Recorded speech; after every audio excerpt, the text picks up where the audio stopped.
ایک دفعہ سلطان صلاح الدین ایوبی کو جاسوسوں نے خبر دی کہ سلطان معظم رینالڈ بادشاہ کے قبضے میں ایک ایسا مسلمان قبیلہ ہے جس میں جو بھی سپاہی شہید ہو تو رینالڈ بادشاہ کے سپاہی رینالڈ بادشاہ کے حکم کے مطابق شہیدوں کو دفن نہیں کرنے دیتے بلکہ انہیں جلا دیتے ہیں، اور وہ کہتے ہیں کہ اگر تم نے اس قبیلے میں رہنا ہے تو تمہیں ہماری روایات کے مطابق چلنا ہوگا۔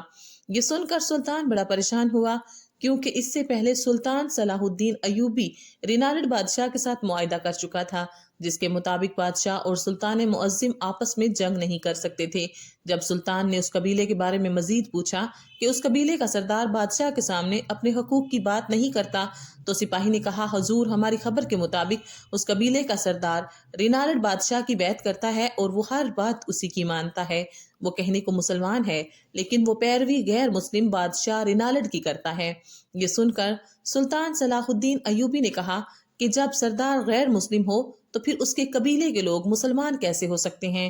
جاسوس نے کہا، سلطان معظم، آپ کی بہادری، ایمان اور صحاوت کے قصے سن کر ان تمام قبائل والوں نے اسلام قبول کر لیا، لیکن اس بدقسمت اور بدنصیب سردار کو اللہ تعالیٰ نے ہدایت نہیں دی۔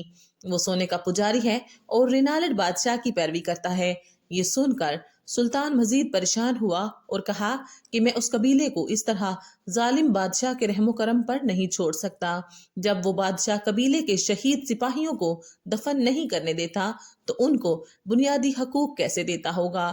ان کی ماؤں، بیٹیوں اور بہنوں کی عزت کیا ہوگی؟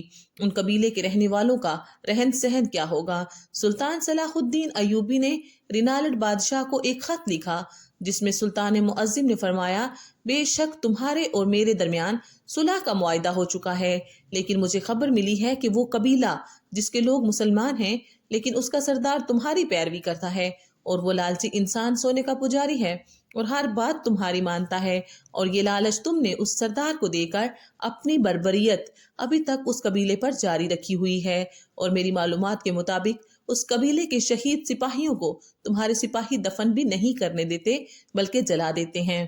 اگر تم نے یہ کام آج کے بعد نہیں روکا تو میں بھی بھول جاؤں گا کہ تمہارے اور میرے درمیان کوئی معاہدہ ہوا تھا۔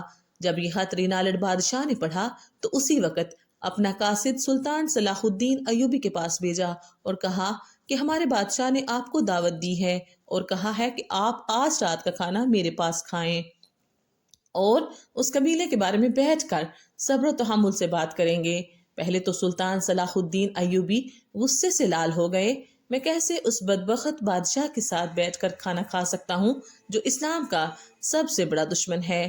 پھر تھوڑی دیر سوچنے کے بعد سلطان نے کہا کہ یہاں بات مظلوموں اور غریبوں کی ہے، اور اگر میں نہ گیا تو اس معاہدے کی آڑ میں وہ ظالم بادشاہ اس قبیلے والوں پر اسی طرح ظلم ڈھاتا رہے گا۔ سلطان نے اس قاصد کو کہا کہ آج رات میں کھانے کے لیے بادشاہ کے محل میں ضرور تشریف لاؤں گا۔ ادھر رینالڈ بادشاہ نے بڑے بڑے کھانوں کا انتظام کروایا، اور جب شام کا وقت ہوا تو سلطان اپنے 2 سپاہیوں کے ساتھ محل پہنچے۔ رینالڈ بادشاہ نے کہا، سلطان معظم، سب سے پہلے آپ کھانا کھا لیں، اس کے بعد اس قبیلے کے بارے میں بات کریں گے۔ رینالڈ بادشاہ سلطان صلاح الدین ایوبی کے سامنے بیٹھ گیا۔ سلطان سمجھ چکا تھا کہ اگر بات صرف قبیلے کی ہوتی تو رینالڈ مجھے خط کے ذریعے بھی پیغام دے سکتا تھا، لیکن دعوت پر بلانا اس کی کوئی نہ کوئی چال ہے۔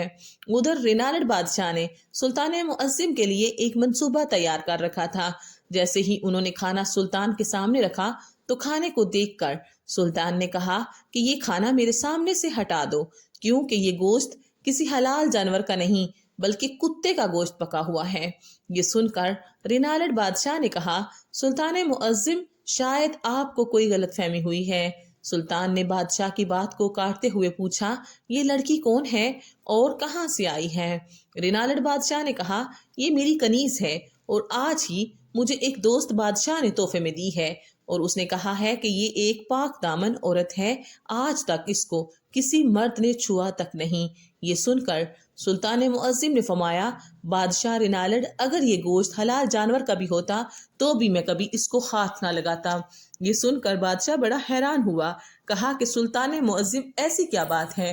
تو سلطان نے کہا کہ یہ جو عورت گوشت لے کر آئی ہے یہ بدکار عورت ہے اور آج تک یہ کئی مردوں کے ساتھ سو چکی ہے۔